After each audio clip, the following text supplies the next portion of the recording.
Merci Gaël. Donc comme Gaël vous l'indiquez, on va d'abord explorer les tenants et aboutissants du forfait mobilité durable qu'on mentionne souvent sous le nom de FMD par son acronyme. Donc l'idée, c'est d'avoir créé une incitation aux mobilités alternatives, une incitation financière. Ça a été introduit par la loi d'orientation des mobilités qui amène un ensemble de nouvelles dispositions qui impactent directement les employeurs. Parmi ces nouvelles dispositions, on va retrouver le fait que la mobilité devienne un thème des négociations annuelles obligatoires. Euh, ou encore le seuil de l'élaboration d'un plan de mobilité employeur qui a été restreint. Et donc, ces dispositifs, de façon générale, avec le forfait mobilité durable, visent à renforcer le rôle des employeurs dans le management et la prise en charge des déplacements, notamment domicile-travail des collaborateurs. Et donc aujourd'hui, l'idée, face aux nombreuses demandes qu'on peut avoir en accompagnant les entreprises au quotidien et les collectivités, c'est de pouvoir vous faire un retour sur ce dispositif spécifique qu'est le forfait mobilité durable et de le replacer aussi dans le contexte de l'ensemble de ces dispositifs en rappelant, je pense, il est important que c'est une des mesures et qu'elle ne doit pas prendre le pas sur d'autres dispositifs à mettre en place. Mais aujourd'hui, on va donc principalement évoquer ce dispositif et donc pouvoir le balayer ensemble et notamment voir ce qu'il existait avant la LOM, donc l'évolution en matière d'incitation financière aux mobilités alternatives. Donc avant le 30 juin 2020, on avait ce qu'on appelait la prime transport, donc, ou encore le 50% employeur, qui visait à rembourser à hauteur de 50% les abonnements au transport public sur les trajets domicile-travail des collaborateurs, qui pouvaient prendre en compte donc, des abonnements au transport urbain, au transport interurbain, au TER, ou encore des locations de vélos, qui étaient également éligibles à 50% employeurs. Et on avait en complément de 50% employeurs, depuis 2016, l'indemnité kilométrique vélo, qui visait à indemniser les trajets réalisés par les collaborateurs avec leur vélo personnel à hauteur de 25 centimes du kilomètre et dans une limite annuelle de 200 € par an. Donc, ce dispositif de l'indemnité kilométrique vélo était facultatif. Donc, un certain nombre d'entreprises l'ont mis en place depuis 2016, alors que la prime transport, elle, depuis sa création, était obligatoire. Ces deux dispositifs s'articulaient de la façon suivante, c'est-à-dire que le 50% employeur était cumulable avec l'indemnité kilométrique vélo, mais uniquement en intermodalité, c'est-à-dire si on utilisait par exemple son vélo depuis son domicile pour se rendre à la gare la plus proche de chez soi, puis prendre le train sur un même trajet. Et donc un collaborateur pouvait se voir rembourser 50% de son abonnement, plus bénéficier de l'indemnité kilométrique vélo historiquement. Et puis, sur un ensemble, sur le reste de l'offre alternative de mobilité, on avait une absence de prise en compte ou en tout cas une absence d'incitation financière. Je pense notamment au covoiturage, qui est un mode de déplacement auquel on a recours en mode alternatif lorsqu'on n'a pas d'autre solution, de façon assez importante. Il n'y avait pas non plus de dispositif pour l'autopartage, pour des déplacements en transport en commun occasionnels ou encore pour d'autres services de mobilité en location. Il y avait une absence de prise en compte de ces modes de déplacement. Et c'était des modes de déplacement, notamment comme le covoiturage, qui représentaient un potentiel important en dehors des grandes agglomérations françaises. Et donc, dans le contexte de l'élaboration de la loi d'orientation sur les mobilités, avec des mouvements sociaux assez importants, notamment le mouvement des Gilets jaunes, donc avec un prisme assez fort sur la mobilité, l'idée a été de pouvoir inciter financièrement à diversifier ces modes de déplacement et notamment les modes alternatifs à l'autosolisme. Euh, donc, depuis le 1er juillet 2020, avec l'introduction du forfait mobilité durable, il y a des évolutions. Donc, sur la prime transport, en réalité, peu d'évolutions. On reste sur un dispositif obligatoire et calibré sur le 50% de remboursement des abonnements transport public. Et puis, sur le forfait mobilité durable, on a pris en compte l'ensemble des modes que j'évoquais précédemment. Donc l'usage personnel du vélo, c'est-à-dire que le forfait mobilité durable se substitue désormais à l'indemnité kilométrique vélo. On a pris en compte le covoiturage en tant que passager ou conducteur, l'utilisation occasionnelle des transports en commun, etc.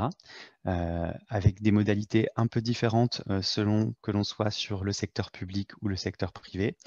C'est-à-dire que dans le secteur privé, l'ensemble des modes que je viens d'évoquer sont éligibles. C'est un dispositif qui est facultatif dans le secteur privé.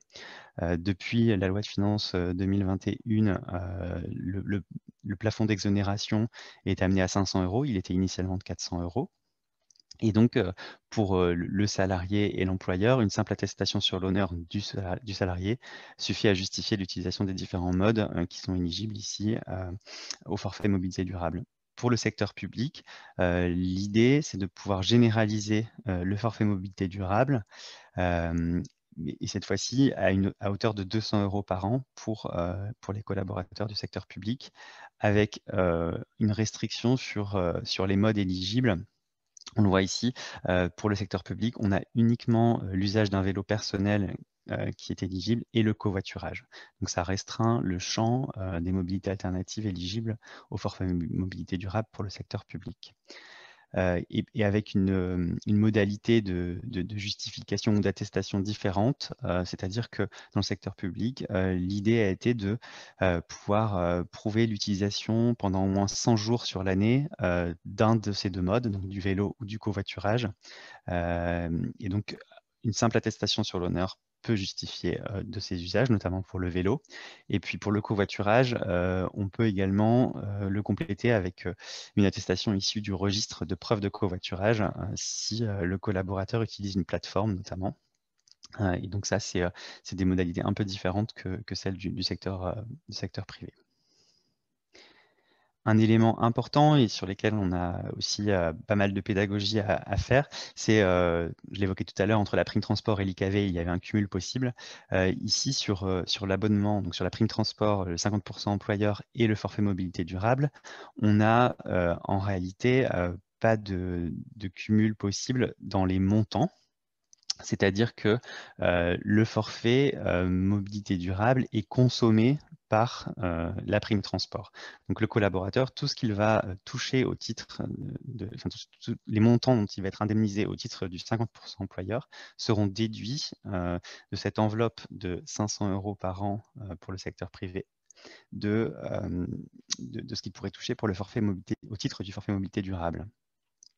Donc voilà, simplement, en d'autres mots, la prime transport est déduite du calcul du forfait mobilité durable. Donc on peut cumuler les usages dans les pratiques, mais en termes d'avantages fiscaux que ça représente pour le salarié, on va être sur un montant maximum de 500 € par an.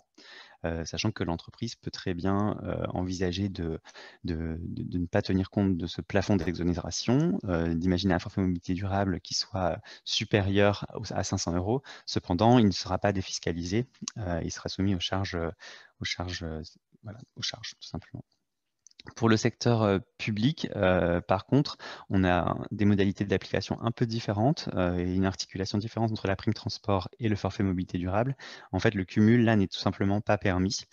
Donc, le collaborateur du secteur public devra simplement choisir entre le 50% employeur ou le forfait mobilité durable, en l'occurrence.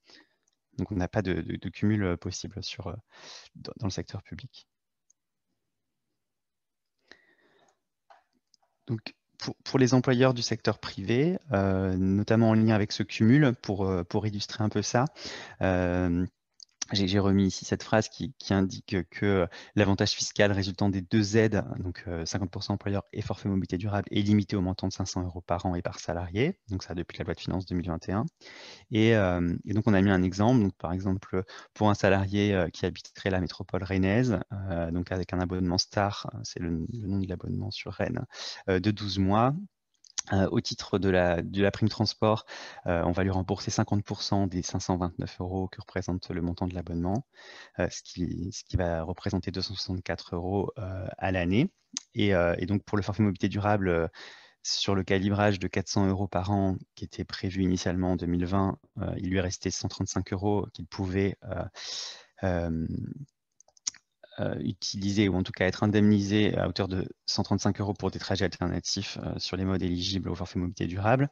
Et donc le passage à 500 € permet de dégager une enveloppe un peu plus importante, et donc d'avoir un dispositif qui soit d'autant plus incitatif grâce à l'augmentation de ce plafond. Sur les modes éligibles, comme je l'ai indiqué, on a une différence entre le secteur privé et le secteur public. Donc le vélo, le covoiturage sont éligibles pour les deux secteurs. Et puis sur l'ensemble des autres modes, on n'a que le secteur privé qui permet d'être indemnisé au titre du forfait mobilité durable.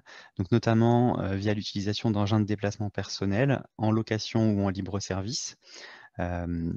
Donc ça, c'est intéressant pour un ensemble de modes de déplacement du type nouveaux engins de déplacement personnel. Et à savoir qu'il y a le débat actuellement sur l'éligibilité de l'usage d'une trottinette personnelle, notamment, et que dans la logique, ce mode devrait être rendu éligible. Aujourd'hui, ce n'est pas le cas si on utilise une trottinette à titre personnel. C'est uniquement si on utilise une trottinette en location. Et donc avec un abonnement à un service de location longue durée potentiellement, on peut être éligible au forfait mobilité durable. Donc ça sera probablement amené à évoluer, mais pour l'instant, ce n'est pas éligible, alors que le vélo en usage personnel l'est actuellement. Sur l'autopartage, c'est un mode éligible, mais uniquement sur des véhicules à faible émission, donc en l'occurrence des véhicules non thermiques, donc électriques, hybrides rechargeables ou à l'hydrogène. Donc c'est une contrainte supplémentaire à bien avoir en tête.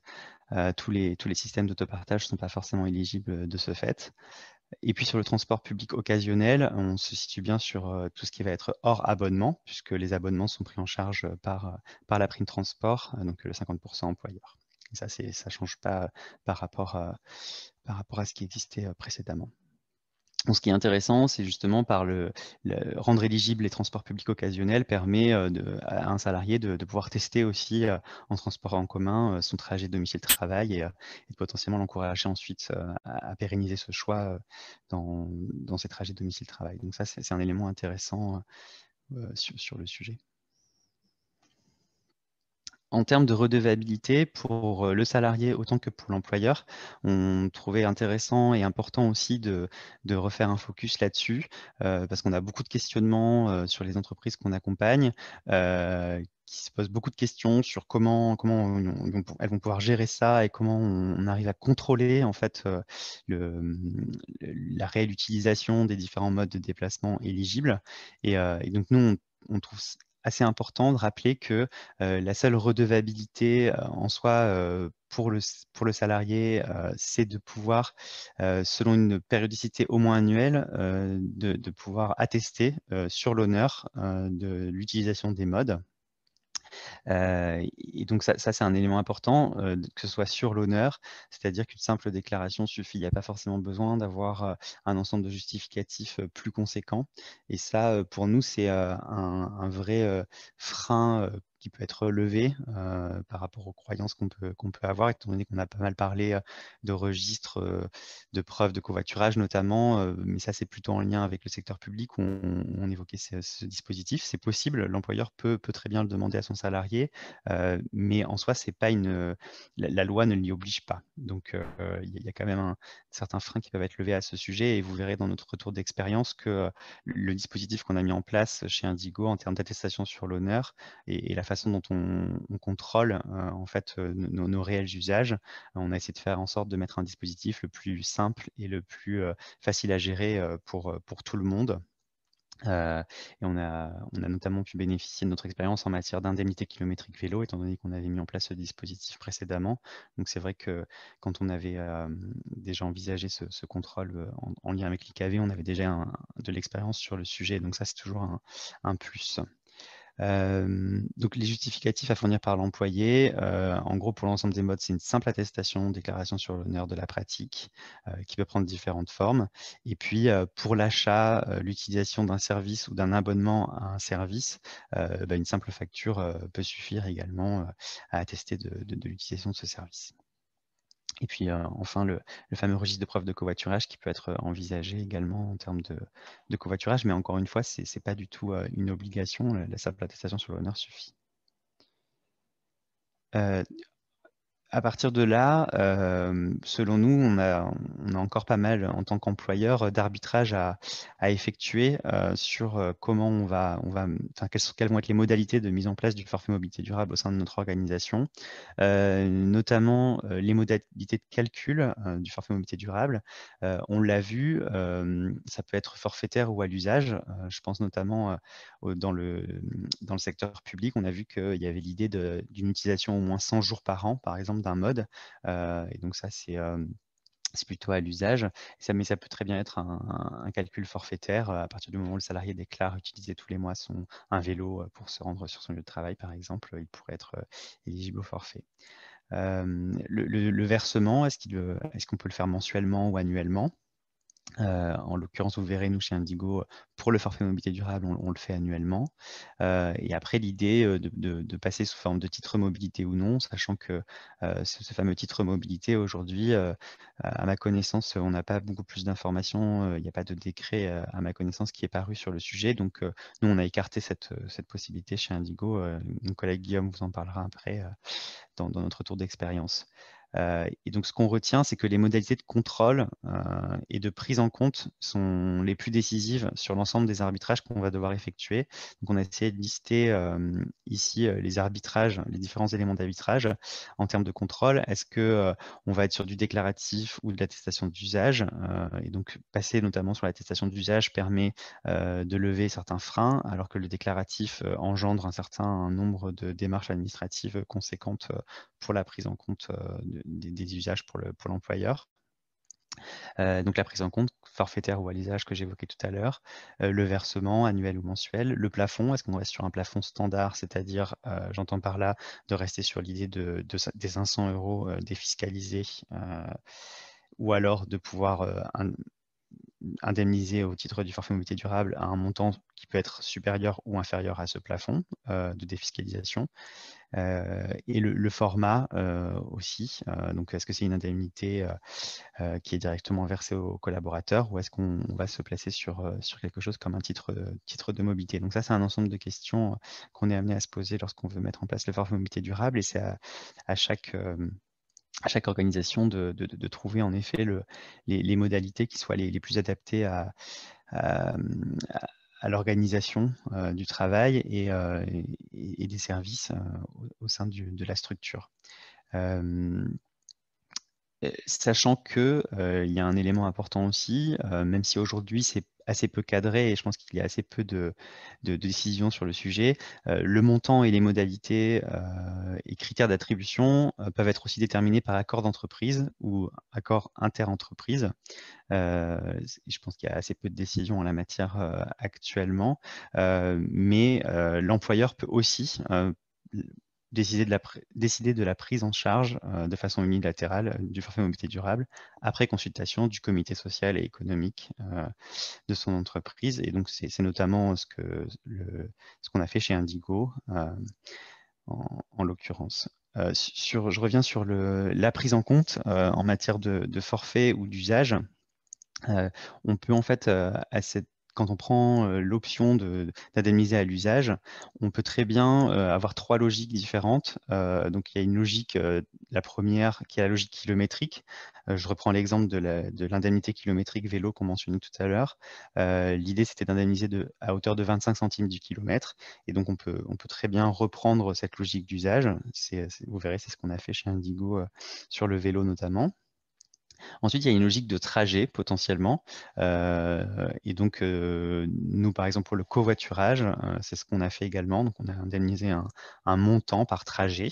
Ça peut être aussi une façon de calculer cette pratique à l'usage. Et puis, on peut avoir ce que j'ai appelé une logique d'habitude. Et donc, ça correspond à ce qu'on mentionnait tout à l'heure pour le secteur public, c'est-à-dire au moins un certain nombre de jours par an, le collaborateur utilise le mode de déplacement alternatif, ce qui lui permet de devenir éligible au forfait mobilité durable. Et ces trois logiques, elles sont pas, elles peuvent être associées, vous le verrez après dans notre retour d'expérience, c'est-à-dire on n'est pas obligé de choisir la même logique pour l'ensemble des modes de déplacement. Certains modes de déplacement se prêtent plus facilement à l'une ou l'autre des logiques, et donc c'est ce que Guillaume vous présentera par la suite. Donc, moi, j'ai terminé mon briefing sur les modalités et les tenants aboutissants du forfait mobilité durable. Donc, Roxane, s'il y a des questions qui sont revenues dans les questions-réponses, n'hésite pas à me les relayer. Et j'espère pouvoir y répondre. Oui, alors il y a une première question. Donc, il y a pas mal de questions. Merci à tous, hein. Notamment sur les NAO. Mhm. Donc, la mobilité est un thème obligatoire dans les NAO. Mais du coup, quid pour les collectivités territoriales par rapport à la question de la mobilité? Mhm. Eh bien, les collectivités territoriales ne sont pas soumises au NAO et donc cette mesure et ce dispositif introduit par la LOM n'a pas d'impact pour le secteur public en l'occurrence. Et donc, c'est vraiment uniquement le secteur privé qui est concerné par cette mesure. Également, plusieurs questions sur le montant du forfait mobilité durable et notamment des questions. Donc, que se passe-t-il si un employeur choisit de rembourser, d'aller au-delà de la prise en charge à 50% des transports en commun ou de dépasser le montant des 500 euros. Et à l'inverse, est-ce que dans le secteur public, un employeur peut choisir de rembourser un maximum de 200 euros dans le cadre du FMD? Donc, il y a le plus et le moins. Alors, si l'employeur décide de faire en sorte de ne pas tenir compte du 500 euros de défiscalisation, il peut très bien le faire. Cependant, le montant qui dépassera ces 500 euros sera soumis à cotisation patronale et sera chargé pour le salarié. Donc, ça représentera un coût d'autant plus important. Donc, c'est pour ça qu'on reste quand même relativement calé sur ces 500 euros, mais voilà, c'est pas en soi, c'est pas un plafond, c'est ça qui est important. C'est un plafond de défiscalisation, mais ce n'est pas un plafond pour le forfait mobilité durable. Pour le secteur public, on est bien sur on est sur 200 euros et à ma connaissance, on ne peut pas dépasser ce montant. Et il y avait une troisième question, c'est si l'employeur avait d'ores et déjà décidé de rembourser enfin d'indemniser au titre de la prime transport au-delà de 50%. Et dans ce cas-là, il me semble que c'est la même logique que le dépassement du forfait mobilité durable qui s'applique. Tu me dis, Roxane, si je me trompe, mais il me semble que c'est ça l'idée. Donc, c'est-à-dire que ce sera chargé pour l'employeur et pour le salarié dans ce cas-là. Et pareil, une entreprise peut décider de mettre en place le forfait mobilité durable, mais pour une somme inférieure à 500 euros.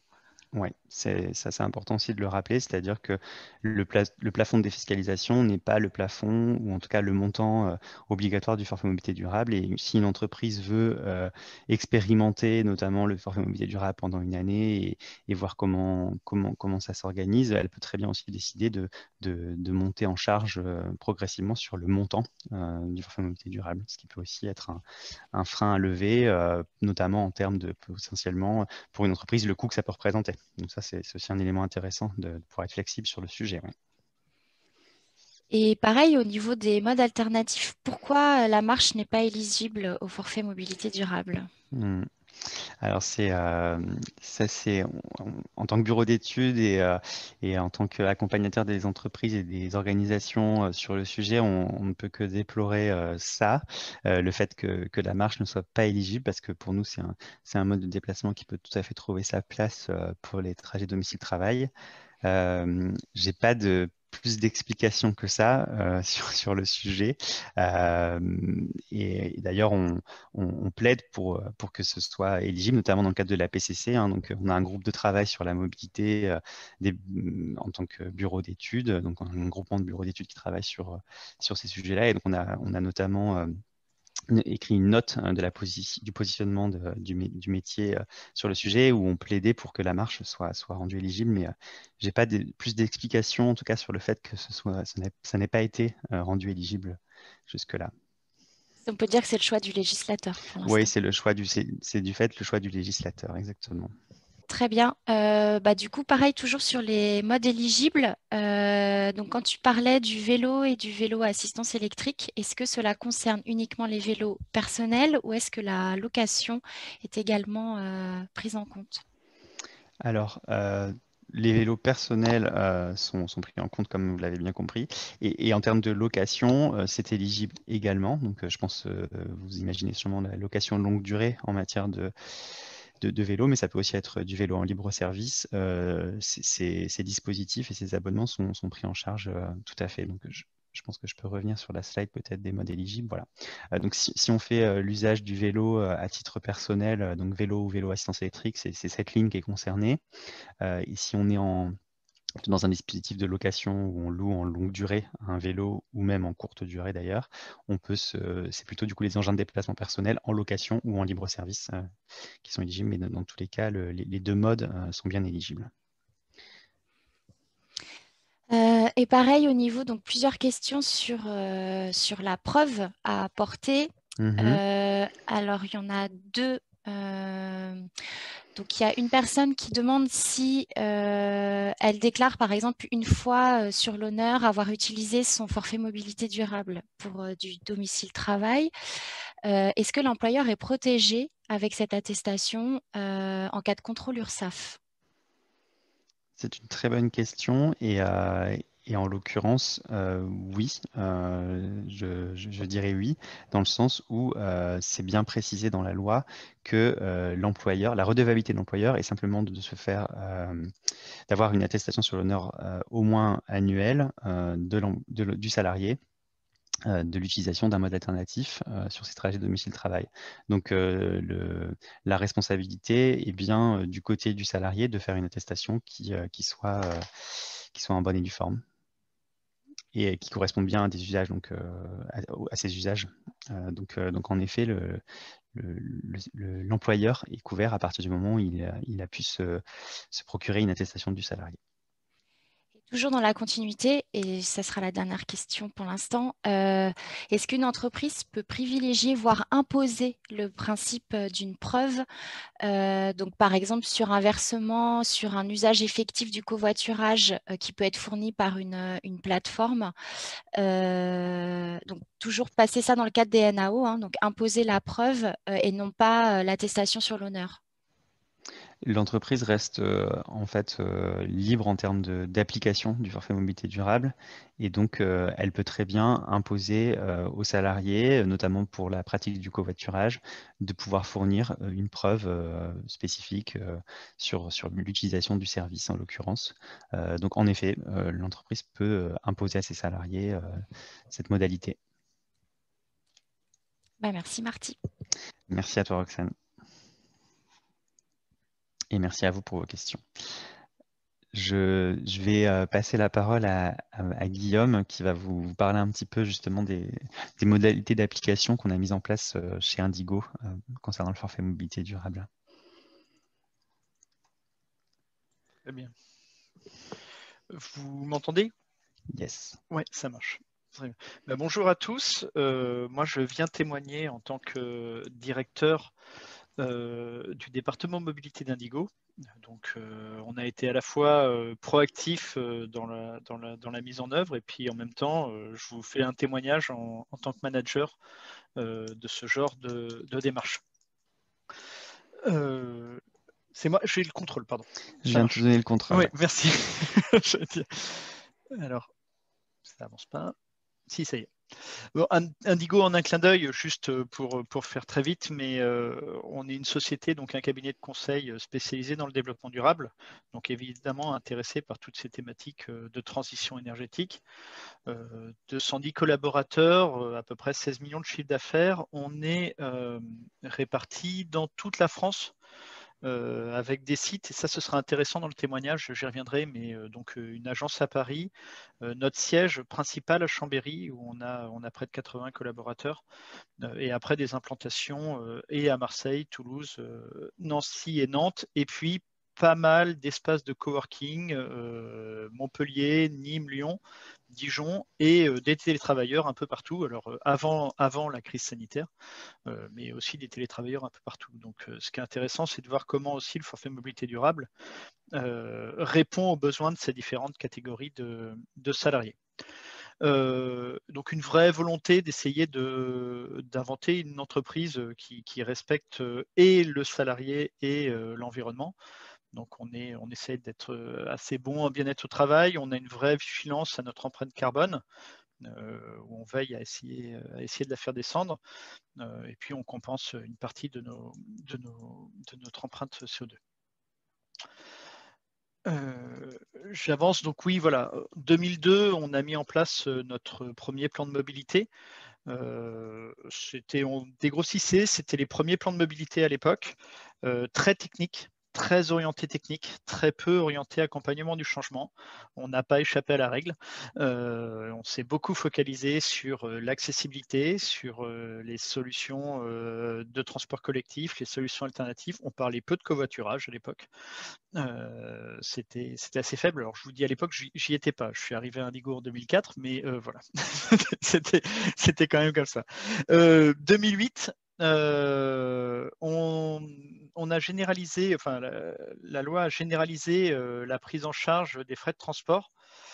C'est assez intéressant. Ça a eu un impact sur l'ensemble de notre pratique. Donc, pour information, depuis 2002, tous les 2 ans, on fait une enquête qu'on appelle une enquête photographie des pratiques de déplacement. Plutôt que de faire une enquête déclarative des salariés dans la structure, on reste une petite structure avec le plus gros site fait 80 personnes. En fait, on fait un audit de nos pratiques de déplacement, c'est-à-dire un jour donné, les relais environnement passent dans les bureaux et demandent aux personnes comment elles sont venues aujourd'hui. Ce qui fait qu'on a, dans une boîte qui voudrait être plutôt développement durable, donc où c'est plutôt mal vu, enfin, c'est toujours un peu gênant de dire qu'on est venu avec son 4x4, on a une vraie photographie des pratiques. Et donc, du coup, on le suit depuis 2002 et on a l'évolution du coup des pratiques modales. Aujourd'hui, on a des sites assez disparates. Et donc, voilà, on a vu l'impact des différentes actions au fil des années. Donc, les frais, la prise en charge des transports collectifs, donc les 50% employeurs qui étaient généralisés sur Paris depuis bien longtemps, ont été autorisés, là encore une fois, déchargés, défiscalisés, et même imposés pour l'ensemble des sites qui sont dans le cadre d'un périmètre de transport urbain. Et donc pour le coup, ça a eu un impact assez important, notamment sur notre site de Chambéry, où, comme toutes les entreprises de Rhône-Alpes, le réseau de ville fait qu'un certain nombre de nos salariés vivent à Grenoble. Enfin, la dispersion des salariés est assez importante dans ces régions-là. Et du coup, l'usage des transports collectifs a été très, très, très, très bénéficiaire. 2016, on rentre dans le sujet, on arrive à l'introduction de l'indemnité kilométrique vélo. Donc, pardon, excusez-moi. Donc, on l'a mis en place dès qu'on a pu. On a été entreprise volontaire. La première année, ce n'était pas défiscalisé ni déchargé. On était sur une phase expérimentale. Là aussi, on a pu analyser l'impact. Une double approche. Ça a conforté les cyclistes qui étaient déjà cyclistes. Donc ça, c'était intéressant, qui du coup essayaient d'atteindre le plafond. Alors le plafond était à 200 €, c'était atteignable, assez facilement atteignable. Et donc un certain nombre de salariés sont confortés. Et puis ça a surtout, et ça c'est l'élément le plus intéressant, ça a renforcé la pratique des usagers occasionnels. Certains venaient une fois par semaine, venaient une fois par mois à vélo, venaient à la belle saison. L'indemnité kilométrique vélo a eu cet effet extrêmement vertueux d'allonger les ailes de saison. Plutôt que de venir à vélo en mai, juin, juillet, août, septembre, les personnes ont commencé en mars, février, et puis faire février, mars, avril, mai, juin jusqu'à octobre. Vous finissez par vous dire que vous pouvez le faire toute l'année, et du coup, on a vraiment une augmentation de la pratique du vélo sur ces volets-là. Donc ça, c'était intéressant. Et aussi en Île-de-France, le volet complémentaire vélo plus passe à Navigo était hyper attractif. Et il y a eu une belle évolution de la part du vélo dans notre agence parisienne. 2018, donc il y a eu le plan de mobilité obligatoire pour les employeurs. On l'avait déjà, donc on l'a un peu actualisé. On a mis en place là plutôt des thématiques d'accompagnement du changement, de l'aide à l'achat de VAE, un vrai plan d'investissement dans le stationnement vélo, la participation systématique à tous les challenges qui peuvent exister dans les différentes métropoles de France, qui du coup motivent un peu les salariés, et puis des solutions d'accompagnement individualisé, un petit kit de conseils auprès des relais environnement pour accompagner les personnes dans leur solution de mobilité. Et puis donc 2020, la mise en place du forfait mobilité durable qu'on a lancé à partir de juillet, et je vais y revenir, qu'on a lancé donc après la crise sanitaire, en attendant le décret qui est sorti en mai. Donc on l'a appliqué en 1er juillet avec un document de décision unilatérale de l'employeur, qui est assez simple, hein. On l'a par souci de dialogue social, on a présenté le dispositif à notre CSE, qui a d'ailleurs fait une suggestion dans la formulation et dans le dispositif qui était assez intéressante. Je vais y revenir aussi. Derrière, voilà, on a plutôt un bon climat social, donc il n'y avait pas vraiment de soucis. Les gens étaient plutôt moteurs. L'élément de crispation a porté sur 2 cas de figure. Donc, je vous le disais avant, Marty l'a bien expliqué, l'indemnité kilométrique vélo était complémentaire de l'abonnement en transport collectif si vous étiez sur le même trajet. Très honnêtement, à partir d'une déclaration sur l'honneur, nos services RH se sont pas amusés à les vérifier systématiquement si chacun avait un parcours vraiment complémentaire ou pas. Ce qui fait que je pense un certain nombre de salariés jouaient sur les 2 tableaux et donc bénéficiaient des 2. Du coup, le forfait mobilité durable, en imposant un plafond, a imposé de fait que cette complémentarité ne soit plus possible. Des salariés, notamment de nos agences de Paris, se sont retrouvés lésés, c'est-à-dire que le pass Navigo étant quasiment à 400 €, il devait rester, je crois qu'on avait calculé à l'époque, 16 € ou à peu près, pour faire du vélo.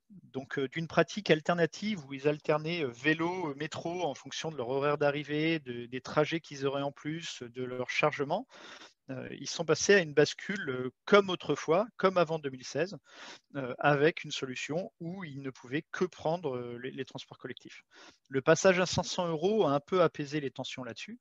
Et l'autre tension qu'on avait, qui était beaucoup plus dommageable, c'était nos salariés chambériens qui habitaient à Grenoble, qui faisaient le trajet en train plus la fin de leur trajet, notre site de Chambéry est à 4 km de la gare, plus la fin du trajet à vélo, et qui du coup ne pouvaient plus bénéficier du volet complémentaire parce qu'on atteignait là aussi le sacro-saint plafond de 400 €.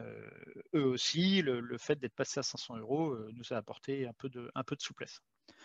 Mais les tensions ont été là-dessus, pas sur la mise en place du forfait mobilité durable en tant que tel. L'élément positif était perçu, c'était la possibilité d'encourager le covoiturage. On a une petite pratique de covoiturage et du coup, c'était assez intéressant de pouvoir l'encourager. Là aussi, déclaration sur l'honneur. Donc, Marty le disait tout à l'heure pour la marche. Nous, honnêtement, si un salarié vient à pied et nous déclare sur l'honneur qu'il fait un trajet domicile-travail à vélo, on n'ira pas le fliquer pour savoir s'il le fait ou pas. Voilà. De toute façon, la problématique, c'est qu'à pied, vous ne faites pas non plus énormément de kilomètres. Vu que notre choix a été de partir sur une indemnité au trajet ou à la distance, à pied, c'est très compliqué.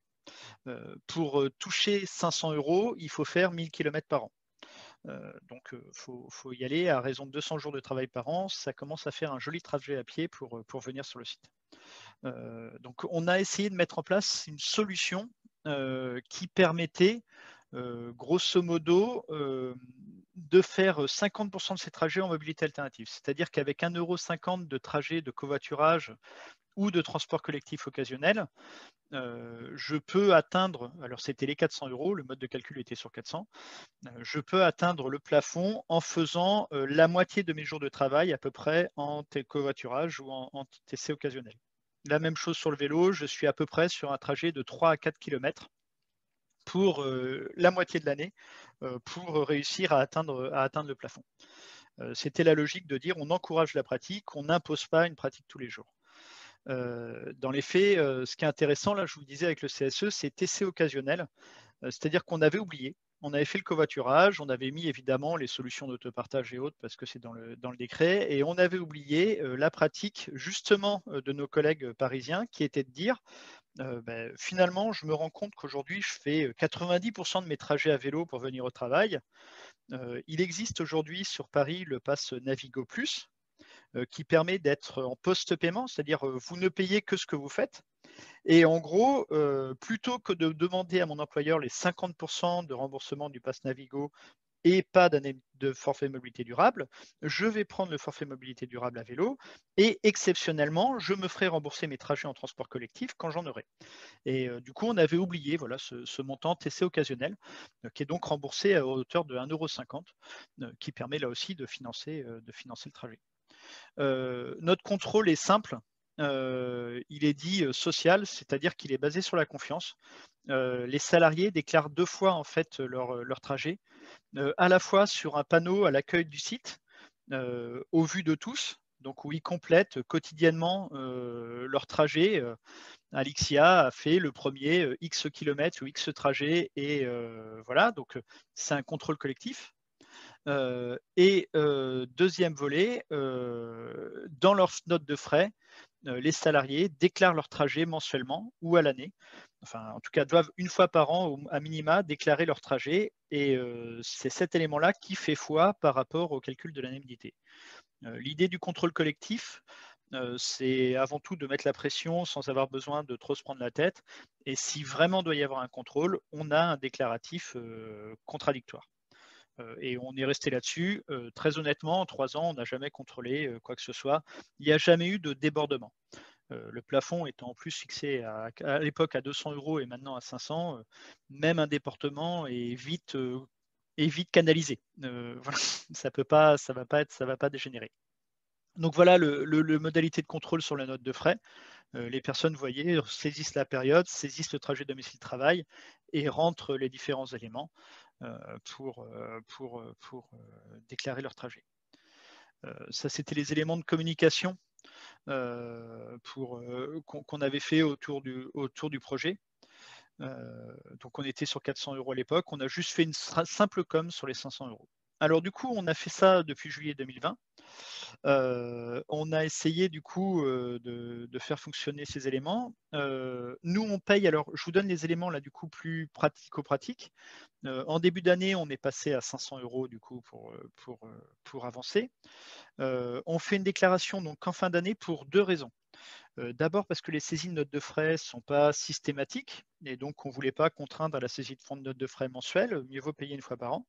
Et puis, comptablement, c'était beaucoup plus simple vu que mensuellement, il y a le remboursement des transports collectifs. Le comptable préférait attendre la fin d'année pour avoir la somme remboursée sur les abonnements de transport collectif et faire le complément avec le forfait mobilité durable. Ça aurait été trop compliqué. Enfin, il ne voulait pas être du coup se retrouver créditeur parce que sur janvier, février, mars, avril, la personne a fait du vélo, atteint 150 € de forfait mobilité durable, puis va prendre les transports collectifs et risquer de dépasser les 500 €. Donc on est sur un versement annuel. L'autre intérêt, a priori, c'est aussi par rapport au logiciel de paye. C'est plus simple de l'intégrer de cette façon. Donc voilà un peu les éléments clés sur ce volet-là. Donc voilà, des éléments de com, hein, comme d'habitude de 25 centimes, comme avec l'IKV, on n'a pas changé. C'est des petites réflexions par la suite et c'est un peu les résultats. Pour finir, donc aujourd'hui, le forfait mobilité durable, c'est 88 bénéficiaires sur 240 salariés. Ça a donc coûté à peu près 13 000 € l'année dernière. Alors, petit point pratique, on a fini par faire un forfait mobilité durable rétroactif sur l'ensemble de l'année, parce que notre comptable s'est arraché les cheveux à essayer de faire une moitié d'année en indemnité kilométrique vélo avec le confinement, et une moitié d'année en forfait mobilité durable avec le deuxième confinement. Du coup, on a fait les calculs, on en était pour de notre poche à peu près 3 000 €. Et donc finalement, on a rétroactivé, et c'était autorisé par la loi, hein, rétroactivé l'ensemble du forfait mobilité durable sur l'ensemble de l'année 2020, parce que c'était trop compliqué de distinguer en milieu d'année.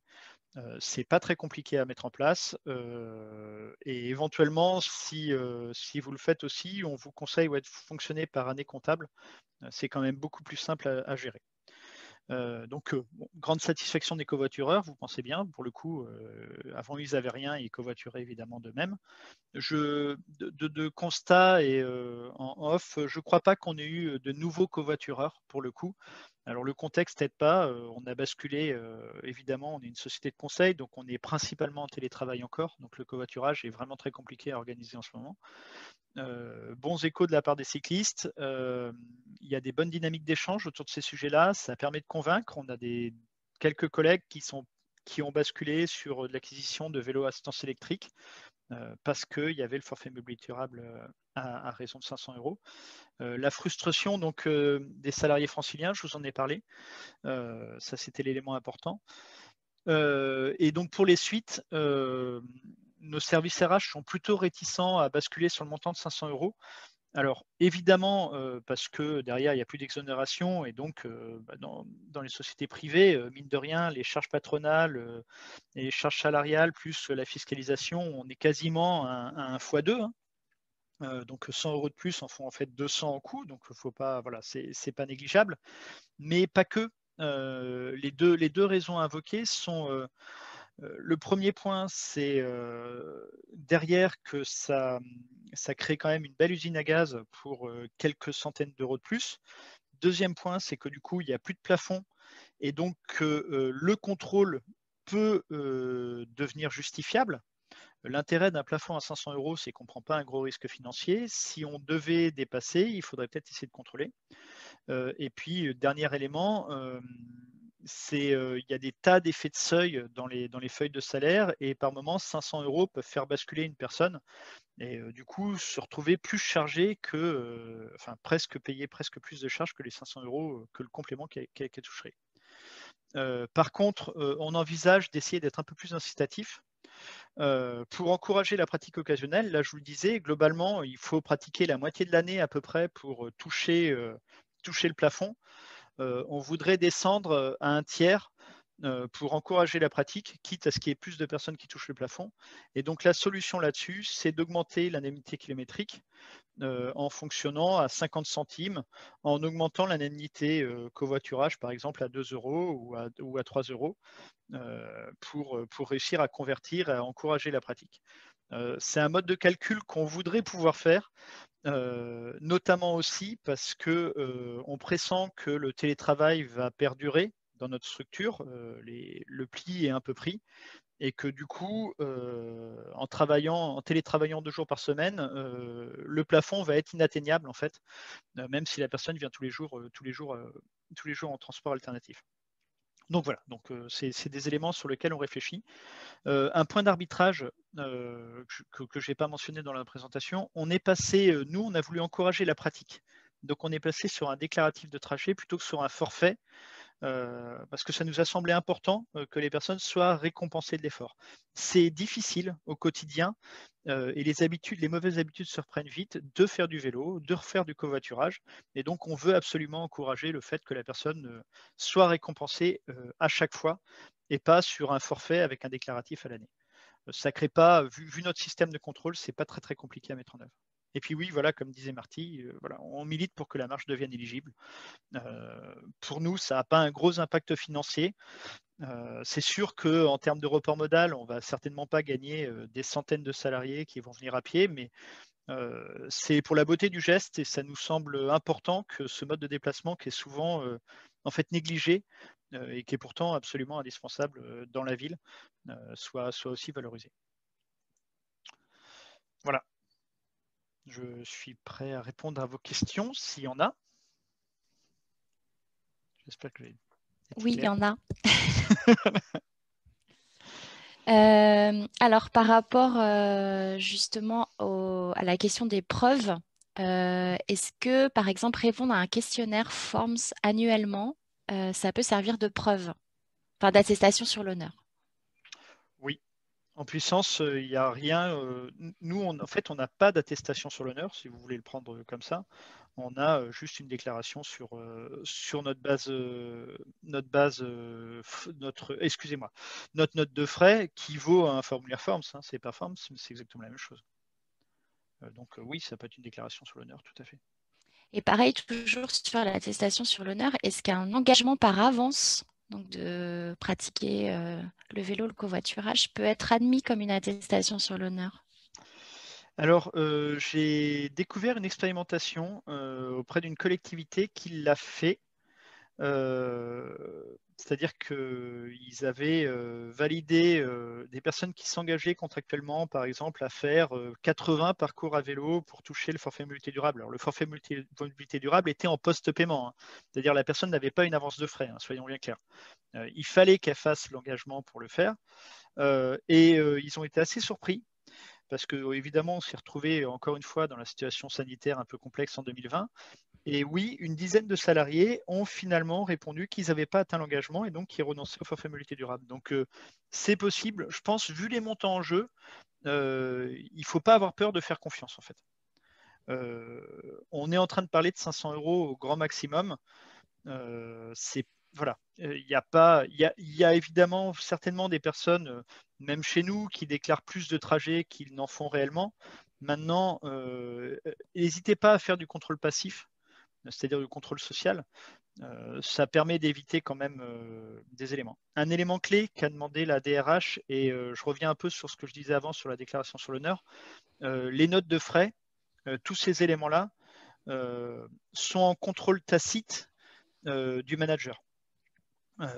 Quand je dis contrôle tacite, c'est évidemment, il ne pointe pas toutes les notes de frais, il ne pointe pas tout, mais mine de rien, la DRH peut s'appuie sur le fait que, a priori, le manager a un visa de la note de frais, et donc c'est un minimum ce qui se passe.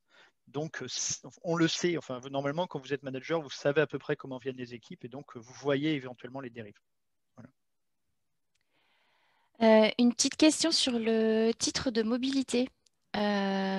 Comment est-ce qu'il se met en place? Est-ce que cela implique de passer par un prestataire? Le titre de mobilité, vous voulez. Alors, je vais peut-être demander une précision. Nous, on n'a pas de titre de mobilité. Vous parlez des Non, chèques mobilité? je pense que c'est Ouais. ça, oui. Les chèques mobilité. Alors, nous, on n'a clairement pas fait le choix, hein. On est sur un versement sur la feuille de salaire.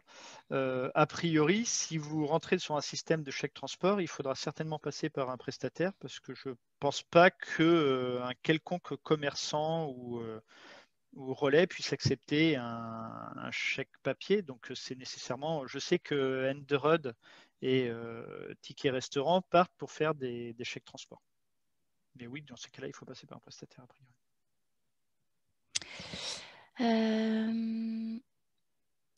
Alors,